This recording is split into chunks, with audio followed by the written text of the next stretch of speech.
యేసుని ప్రేమ ఛానల్ కి స్వాగతం. దయచేసి ఈ ఛానల్ ని లైక్ చేయండి, షేర్ చేయండి, సబ్స్క్రైబ్ చేయండి. తెలుగు డైలీ ఆడియో బైబిల్ రాజుల 2వ గ్రంథము 12వ అధ్యాయము. యెహూ ఏలుబడిలో 7వ సంవత్సరమందు యోవాషు ఏలనారంభించి యెరూషలేములో 40 సంవత్సరములు ఏలెను. అతని తల్లి బెయేర్షెబా సంబంధురాలైన జిబ్యా.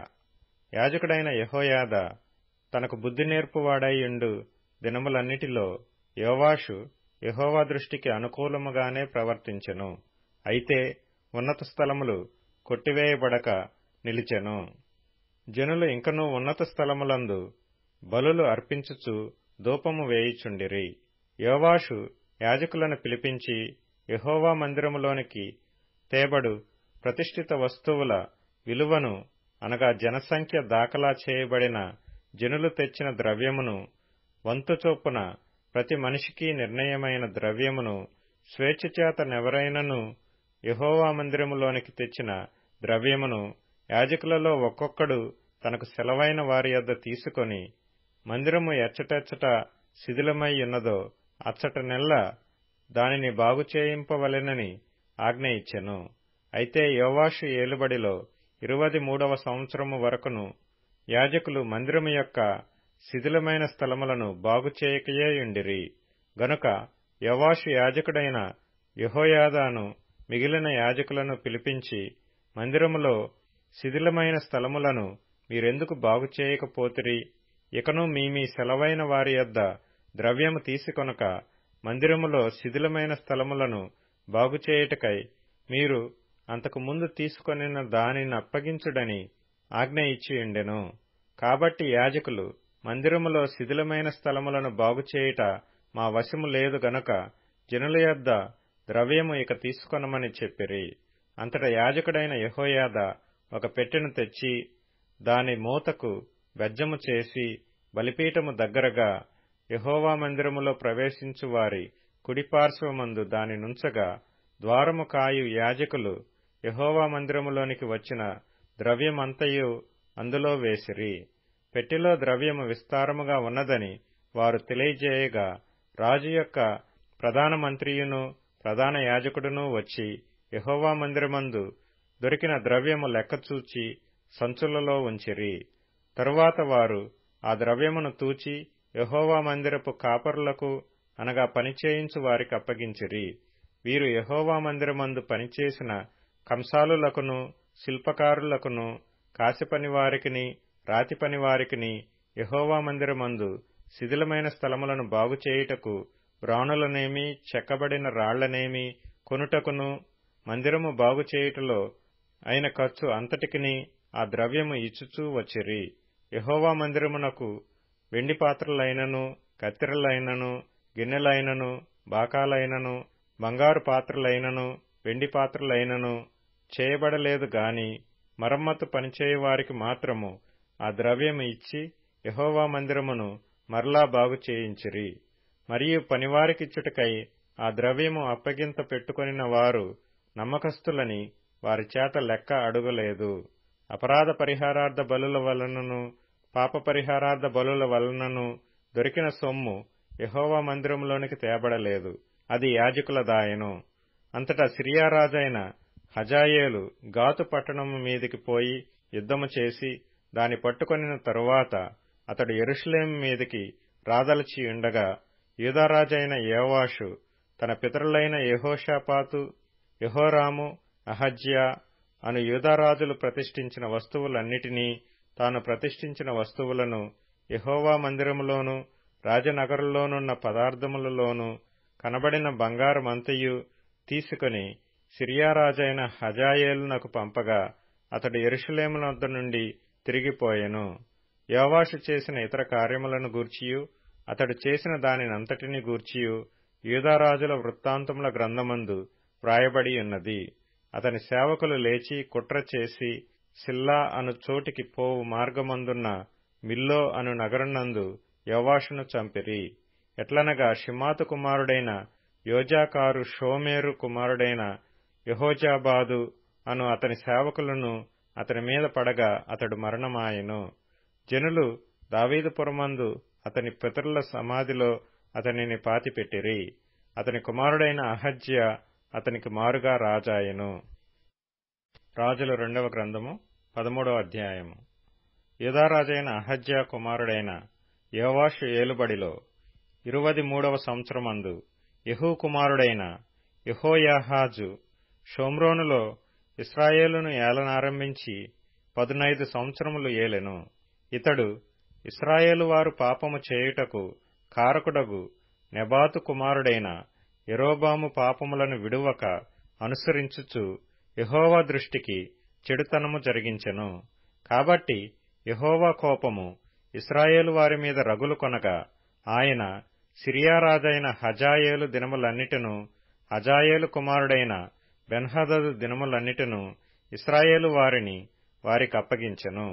అయితే యెహోయాహాజు యెహోవాను వేడుకొనగా యెహోవా సిరియా రాజు చేత బాధనొందిన ఇశ్రాయేలు వారిని కనికరించి అతని మనవినంగీకరించెను.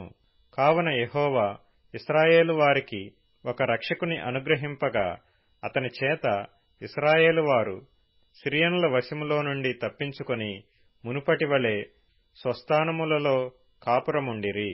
అయినను ఇశ్రాయేలు వారు పాపము చేయుటకు కారకుడగు యెరోబాము కుటుంబీకులు చేసిన పాపములను వారు విడువక వాటిననుసరించుచూ వచ్చిరి.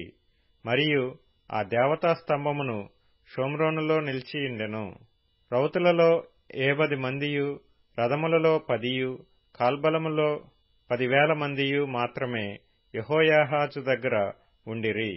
మిగిలిన వారిని సిరియారాజు దుళ్లకొట్టిన ధూళివలె నాశనము చేసి ఉండెను.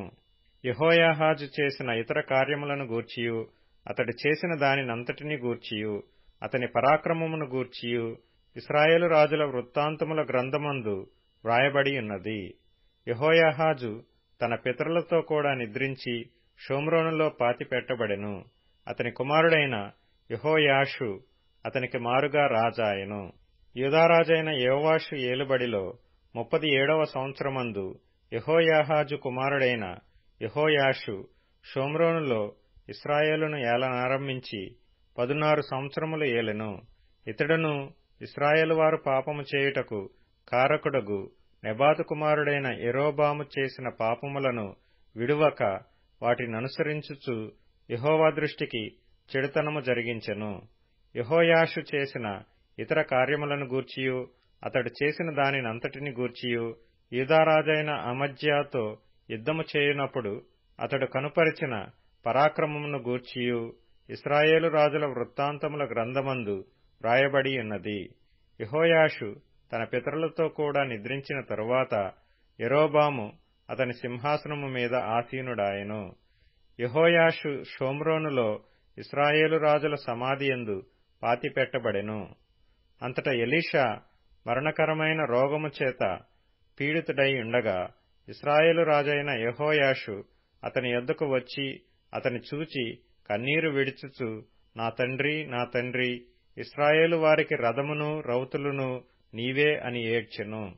అందుకు ఎలీషా, నీవు వింటిని బాణములను తీసుకొమ్మని అతనితో చెప్పగా అతడు వింటిని బాణములను తీసుకొనెను. నీ చెయ్యి వింటి మీద ఉంచుమని అతడు ఇశ్రాయేలు రాజుతో చెప్పగా అతడు తన చెయ్యి వింటి మీద ఉంచినప్పుడు ఎలీషా తన చేతులను రాజు చేతుల మీద వేసి తూర్పు వైపుననున్న కిటికీని విప్పుమని చెప్పగా అతడు విప్పెను. అప్పుడు ఎలీషా బాణము వేయమని చెప్పగా అతడు బాణము వేసెను. అతడు, ఇది యెహోవా రక్షణ బాణము, సిరియనుల చేతిలో నుండి మిమ్మును రక్షించు బాణము. సిరియనులు నాశనమగునట్లు నీవు అఫెకులో వారిని హతము చేయుదువని చెప్పి బాణములను పట్టుకొనమనగా అతడు పట్టుకొనెను. అంతటా అతడు ఇశ్రాయేలు రాజుతో నేలను కొట్టుమనినప్పుడు అతడు ముమ్మారు కొట్టి మానెను. అందునిమిత్తము దైవజనుడు అతని మీద కోపగించి, నీవు 5 మారులైనా 6 మారులైనా కొట్టిన ఎడల సిరియనులు నాశనమగు వరకు నీవు వారిని హతము చేసియుందువు. అయితే ఇప్పుడు ముమ్మారు మాత్రమే సిరియనులను ఓడించెదవని చెప్పెను. తరువాత ఎలీషా మృతి పొందగా వారు అతనిని సమాధిలో ఉంచిరి. 1 సంవత్సరము గడిచిన తరువాత మోయాబీయుల సైన్యము దేశము మీదికి వచ్చినప్పుడు కొందరు ఒక శవమును పాతిపెట్టుచు సైన్యమునకు భయపడి ఆ శవమును ఎలీషా యొక్క సమాధిలో ఉంచగా దింపిన ఆ శవము ఎలీషా శల్యములకు తగిలినప్పుడు అది తిరిగి బ్రతికి కాళ్లు మోపి నిలిచెను. యెహోయాహాజు దినములన్నీయు సిరియారాజైన హజాయేలు ఇశ్రాయేలు వారిని బాధపెట్టెను. గాని యెహోవా వారి మీద జాలిపడి వారి యందు దయయుంచి అబ్రహాము, ఇస్సాకు, యాకోబులతో తాను చేసియున్న నిబంధనను బట్టి వారి యందు లక్ష్యము నిలిపి వారిని నాశనము చేయనొల్లక ఇప్పటికినీ తన సముఖములో నుండి వారిని వెళ్లగొట్టక యుండెను. సిరియారాజైన హజాయేలు మరణము కాగా అతని కుమారుడైన బెన్హదదు అతనికి మారుగా రాజాయెను. అంతటా యెహోయాహాజు కుమారుడైన యెహోయాషు హజాయేలు కుమారుడైన బెన్హదదు తన తండ్రి అయిన యెహోయాహాజు చేతిలో నుండి యుద్ధమందు పట్టుకొనిన పట్టణములను మరలా తీసుకొనెను. యెహోయాషు అతని ముమ్మారు జయించి ఇశ్రాయేలు పట్టణములను మరలా వశపరుచుకొనెను. రాజులు 2వ గ్రంథము 14వ అధ్యాయము. ఇశ్రాయేలు రాజును యెహోయాహాజు కుమారుడునైన యెహోయాషు ఏలుబడిలో 2వ సంవత్సరమందు యూదారాజును యోవాషు కుమారుడనైన అమజ్యా రాజాయెను. అతడు ఏలనారంభించినప్పుడు 25 ఏండ్ల వాడై యెరూషలేమునందు 29 సంవత్సరములు ఏలెను. అతని తల్లి యెరూషలేము కాపురస్తురాలైన యెహోయద్దాను. ఇతడు తన పితరుడైన దావీదు చేసినట్టు చేయకపోయినను యెహోవా దృష్టికి నీతి గలవాడై తన తండ్రి అయిన యోవాషు చేసిన ప్రకారము చేసెను. అయితే అతడు ఉన్నత స్థలములను కొట్టివేయలేదు. జనులు ఇంకనూ ఉన్నత స్థలములలో బలులనర్పించుచు ధూపము వేయుచూ నుండిరి. రాజ్యమందు తాను స్థాపింపబడిన తరువాత రాజగు తన తండ్రిని చంపిన తన సేవకులను అతడు హతము చేయించెను. అయితే కుమారుల దోషమును బట్టి తండ్రులకు మరణశిక్ష విధింపకూడదు. తండ్రుల దోషమును బట్టి కుమారులకు మరణశిక్ష విధింపకూడదు. ఎవని పాపము నిమిత్తము వాడే మరణశిక్ష నొందును అని మోషే వ్రాసి ఇచ్చిన ధర్మశాస్త్రమందు యెహోవా ఇచ్చిన ఆజ్ఞను బట్టి ఆ నరహంతకుల పిల్లలను అతడు హతము చేయలేదు.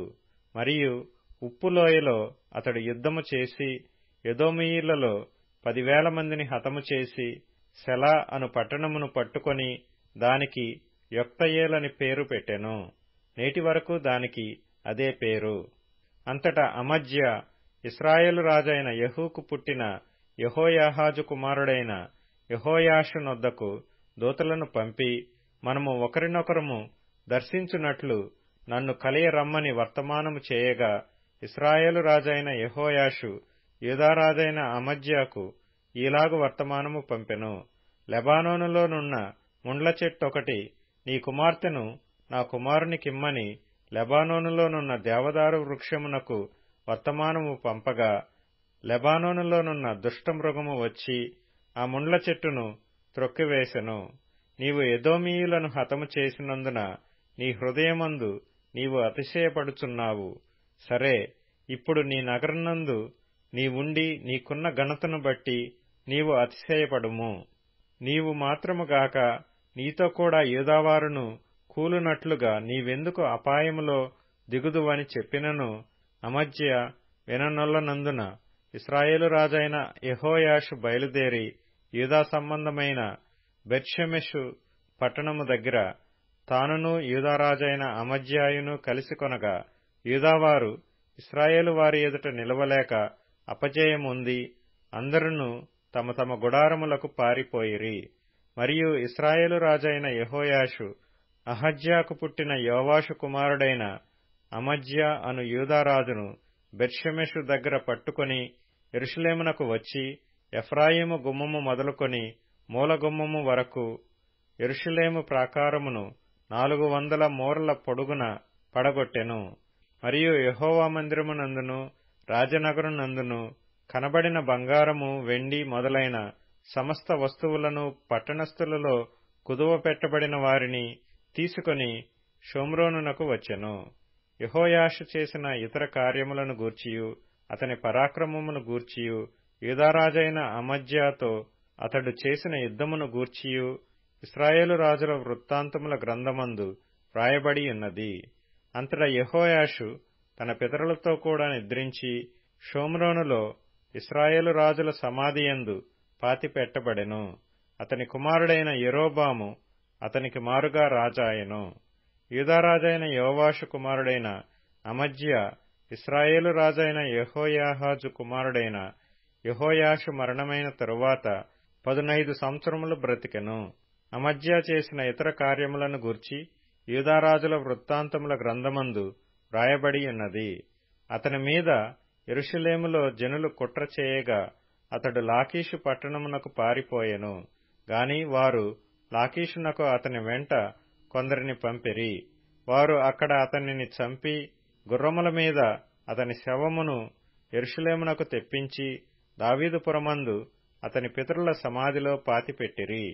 అప్పుడు యూదా జనులందరూ 16 సంవత్సరముల వాడైన అజర్యాను తీసుకుని అతని తండ్రి అయిన అమజ్యాకు బదులుగా పట్టాభిషేకము చేసిరి. ఇతడు రాజైన తన తండ్రి తన పితరులతో నిద్రించిన తరువాత ఏలతు అను పట్టణమును బాగుగా కట్టించి యూదావారికి దానిని మరలా అప్పగించెను. యూదారాజును యోవాషు కుమారుడనైన అమజ్యా ఏలుబడిలో 15వ సంవత్సరమందు ఇశ్రాయేలు రాజైన యెహోయాషు కుమారుడగు యెరోబాము షోమ్రోనులో ఏలనారంభించి 41 సంవత్సరములు ఏలెను. ఇతడును ఇశ్రాయేలు వారు పాపము చేయుటకు కారకుడగు నెబాతు కుమారుడైన యెరోబాము చేసిన పాపములను విడువక అనుసరించి యెహోవా దృష్టికి చెడుతనము జరిగించెను. గత్హేపెరు ఊరివాడైన అమిత్తయికు పుట్టిన తన సేవకుడైన యోనా అను ప్రవక్త ద్వారా ఇశ్రాయేలీల దేవుడగు యెహోవా సెలవిచ్చిన మాట చొప్పున ఇతడు హమాతునకు పోవు మార్గము మొదలుకొని మైదానపు సముద్రము వరకు ఇశ్రాయేలు వారి సరిహద్దును మరలా స్వాధీనము చేసుకొనెను. ఎలయనగా అల్పులేమి గనులేమి ఇశ్రాయేలు వారికి సహాయులెవరనూ లేకపోయిరి. యెహోవా ఇశ్రాయేలు వారు పొందిన బాధ ఘోరమైనదనుకొనెను. ఇశ్రాయేలను పేరు ఆకాశము క్రింద నుండి తుడిచివేయనని యెహోవా సెలవిచ్చియుండెను గనుక యెహోయాషు కుమారుడైన యెరోబాము ద్వారా వారిని రక్షించెను. యెరోబాము చేసిన ఇతర కార్యములను గూర్చియు అతడు చేసిన దానినంతటినీ గూర్చియు అతని పరాక్రమమును గూర్చియు అతడు చేసిన యుద్ధమును గూర్చియు దమస్కు పట్టణమును యూదావారికి కలిగియున్న హమాతు పట్టణమును ఇశ్రాయేలు వారి కొరకై అతడు మరలా పట్టుకొనిన సంగతిని గూర్చియు ఇశ్రాయేలు రాజుల వృత్తాంతముల గ్రంథమందు వ్రాయబడి ఉన్నది. యెరోబాము తన పితరులైన ఇశ్రాయేలు రాజులతో కూడా నిద్రించిన తరువాత అతని కుమారుడైన జకర్యా అతనికి మారుగా రాజాయెను. యోహాను సువార్త 5వ అధ్యాయం. తండ్రి ఏలాగు తనంతట తానే జీవము గలవాడై యున్నాడో అలాగే కుమారుడును తనంతట తానే జీవము గలవాడై యుండుటకు కుమారునికి అధికారము అనుగ్రహించెను. మరియు ఆయన మనుష్య కుమారుడు గనుక తీర్పు తీర్చుటకు తండ్రి అధికారము అనుగ్రహించెను. దీనికి ఆశ్చర్యపడకుడి. ఒక కాలము వచ్చుచున్నది, ఆ కాలమున సమాధులలోనున్న వారందరూ ఆయన శబ్దము విని మేలు చేసిన వారు జీవ పునరుత్థానమునకును కీడు చేసిన వారు తీర్పు పునరుత్థానమునకును బయటికి వచ్చెదరు. నా అంతట నేనే ఏమీయూ చేయలేదు, నేను వినున్నట్లుగా తీర్పు తీర్చుచున్నాను. నన్ను పంపిన వాని చిత్త ప్రకారమే చేయగోరుదును గాని నా ఇష్ట ప్రకారము చేయగోరను గనక నా తీర్పు న్యాయమైనది. నన్ను గూర్చి నేను సాక్ష్యము చెప్పుకొనిన ఎడల నా సాక్ష్యము సత్యము కాదు. నన్ను గూర్చి సాక్ష్యమిచ్చు వేరొకడు కలడు, ఆయన నన్ను గూర్చి ఇచ్చు సాక్ష్యము సత్యమని ఎరుగుదును. మీరు యోహాను నొద్దకు కొందరిని పంపితిరి, అతడు సత్యమునకు సాక్ష్యమిచ్చెను. నేను మనుషుల వలన సాక్ష్యమంగీకరింపను గాని మీరు రక్షింపబడవలెనని ఈ మాటలు చెప్పుచున్నాను. అతడు మండుచు ప్రకాశించుచున్న దీపమై ఉండెను. మీరతని వెలుగులో ఉండి కొంతకాలము ఆనందించుటకు ఇష్టపడితిరి. అయితే యోహాను సాక్ష్యము కంటే నాకెక్కువైన సాక్ష్యము కలదు. అదేమనిన నేను నెరవేర్చుటకై తండ్రి ఏ క్రియలను నాకిచ్చియున్నాడో నేను చేయుచున్న ఆ క్రియలే తండ్రి నన్ను పంపియున్నాడని నన్ను గూర్చి సాక్ష్యమిచ్చుచున్నవి. మరియు నన్ను పంపిన తండ్రియే నన్ను గూర్చి సాక్ష్యమిచ్చుచున్నాడు. మీరు ఏ కాలమందైనను ఆయన స్వరము వినలేదు, ఆయన స్వరూపము చూడలేదు. ఆయన ఎవరిని పంపెనో ఆయనను మీరు నమ్మలేదు గనుక మీలో ఆయన వాక్యము నిలిచియుండలేదు. లేఖనముల యందు మీకు నిత్యజీవము కలదని తలంచుచు వాటిని పరిశోధించుచున్నారు. అవే నన్ను గూర్చి సాక్ష్యమిచ్చుచున్నవి. అయితే మీకు జీవము కలుగునట్లు మీరు నా యొద్దకు రానొల్లరు. నేను మనుషుల వలన మహిమ పొందు వాడను కాను. నేను మిమ్మును ఎరుగుదును. దేవుని ప్రేమ మీలో లేదు.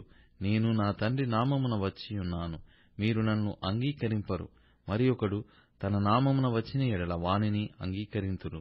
అద్వితీయ దేవుని వలన వచ్చు మెప్పును కోరక యుగని వలన ఒకడు మెప్పు పొందుచున్న మీరు ఎలాగు నమ్మగలరు?